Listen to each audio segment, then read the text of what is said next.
Hi everyone, Christina here. Welcome to another video for the Simon Says Stamp blog and YouTube channel. Today I'm going to be starting out a new feature for this coming up year where the first Thursday of every month I'm going to walk you through a mail art design. So today I'm going to be using two different stamp sets, one from Lawn Fawn and one from Concord and Ninth. And the first thing I'm going to do is prepare my envelope. So I'm using the 123 punch board from We Are Memory Keepers, and I'm referencing their chart in here for measurements for an A2 card. My paper size needs to be 8 1/4. So I'm cutting my paper to 8 1/4 square, and I'm using some Strathmore Bristol paper. I'm using this paper in particular because I'm going to be using some Zig clean color markers, and this paper also holds up really well to water, so it's great for watercoloring. So I've lined up my paper at the 3 5/8 mark over on the left side of that punch. I punched my paper, and then without moving the paper, I'm going to use the scoring tool that comes with the board and run it along the line A. I think that's what it is, yeah, envelope line A. So then I rotate my envelope and I move that over until the score line matches up with a little groove that's up by the punch. If you don't want to deal with that, just remember it goes to 4 5/8. So the first measurement was 3 5/8, and then you rotate and go to 4 5/8. And you do the same thing as you rotate this around. So now I'm back to the opposite side where I started. So I'm measuring at 3 5/8, and I'm punching and scoring. And I'm going to do that last rotation and bring it over to 4 5/8. And then I'll go ahead and punch and then use that score line A once again. This is going to create my envelope for a standard size A2 card. So I have all those score lines. I'm not going to fold anything down yet, but I am going to tape the envelope down to a board. This is going to not only kind of map out the center area where I'll be working, but it will also help prevent this paper from warping while I do some watercoloring on top. So I'm using some additional post-it tape to mask off the flaps just because I'm doing some ink blending and I want to protect those areas and make sure they don't get hit by any of the ink. So I'm starting out with squeezed lemonade distress ink and a mini round blending tool. And I blended that kind of around the center area. Now I'm using carved pumpkin, and then I'm going to bring in picked raspberry and then seedless preserves, and then I'll be ending with chipped sapphire. The idea behind this blending is that I'm going to use that stamp set from Lawn Fawn and have a little scene over on the left-hand side of my envelope. And there's going to be a fairy that's kind of floating up above with her little fairy wand. And I would want the center area to look like it's glowing, like something magical is happening in the center. And that's also where I'm going to have the mailing address. So I want to make sure that this center area is nice and bright and the color kind of fades in from the edges of the envelope. I think this is a really fun way to make sure that the envelope is still legible, so that it is going to be able to go through the mail, through the postal system, but that it's still fun and something creative. So I'm going to stamp this flower here, but I'm going to take a baby wipe and just take off the bottom portion so that I can extend that flower stem and make it really tall. So I'll go ahead and stamp that down. And then I'm going to stamp the fairy. This is the one that I mentioned before. And I also added her little fairy wand off of her hand. And then I took that same flower stamp and I did the same thing I did before, just wiped off the ink from the bottom portion so that I can have it extend down even taller. So I'm using a waterproof black pen to draw in those lines. And then I'll be able to watercolor over the top of these and I won't have any black ink smudging.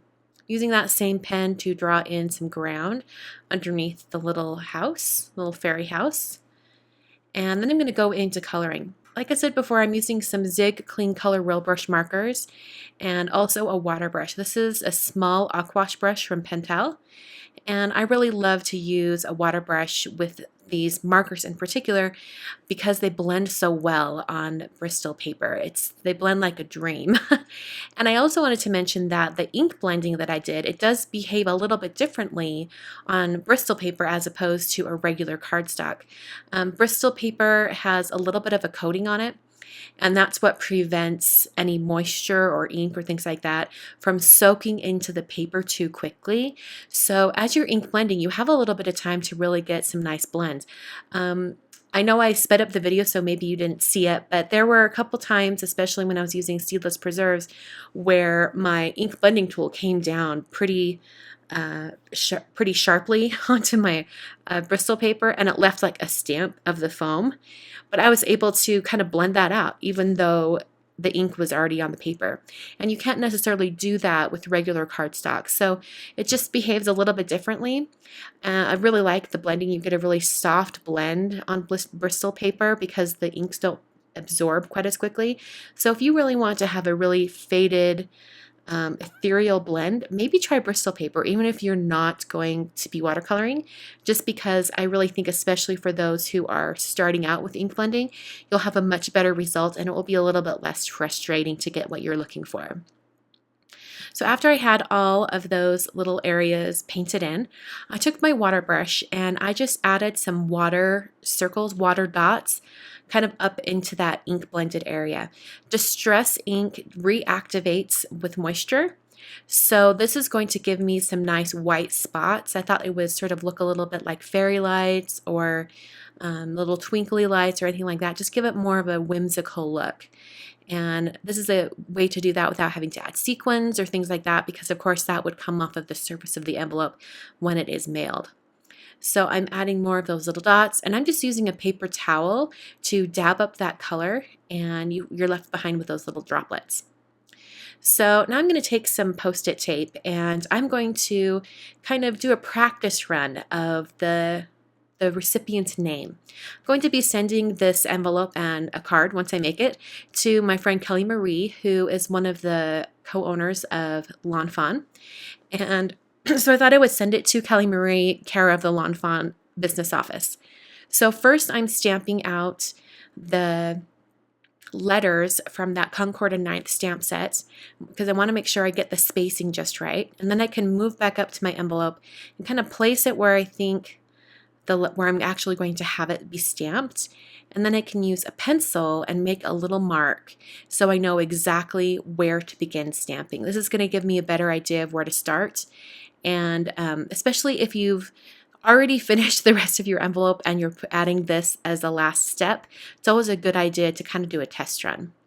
So I particularly love this stamp set because you can customize the name, and there's also the scripted, very fancy lettering, and there's also these capital letters. So you can mix those together and it looks really nice. I'm going to use that same waterproof black pen that I used to finish the flower stems and the ground under the house to write in the address of the Lawn Fawn business office. So as I go about this series for Simon Says Stamp, I will be using some different business addresses or addresses where people have given me permission to share them in videos online. I'm usually very particular and careful about sharing addresses online because you just never know. But for this, I thought it'd be kind of fun to send it to different companies and use their stamps on the envelopes. So in this case, it's going to be going to Lawn Fawn because I used that fairy stamp set. So I'm going to take off those blue strips of painter's tape, and then I can assemble my envelope. And I love taking the tape off and take masking paper or masking tape off because it's so fun to see everything all finished. So I folded up the sides, and then I put a little strip of Express-It tape. This is a really strong adhesive.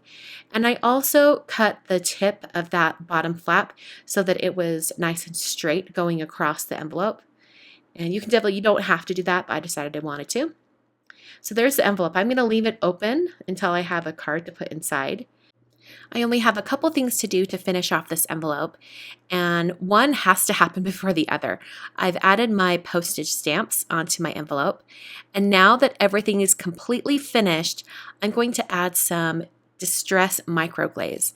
This microglaze is particularly formulated, or it works well to cover areas of artwork that you want to make sure that they're water resistant. Like I showed you earlier with those little dots that I added with my water brush, this Distress ink, if there's water added, if it gets a little bit of rainwater on it when it's going through the mail or anything like that, it would really ruin my envelope. So I want to make sure that I have a nice slick surface of this microglaze to protect all of my stamping and watercoloring and ink blending. So One thing I did want to mention is that you want to make sure that everything you've worked on is completely dry. You've given it some time to dry so that it doesn't smudge anything. I had a little bit of kind of softening of the Kelly Marie area because I think that pigment ink wasn't quite dry. But in the end, when I buffed the microglaze off with a paper towel, it really cleaned up a lot of what had been smeared around. So all in all, it turned out really, really well. And the microglaze really does protect all of that artwork that I've done previous. So it's a really fun step, and it's the last thing you want to do, especially after your postage stamps, because otherwise those won't adhere. Thank you so much for watching today's video. I will be back in 1 month for another mail art video. Until then, thank you so much for watching, and I will see you in the next video.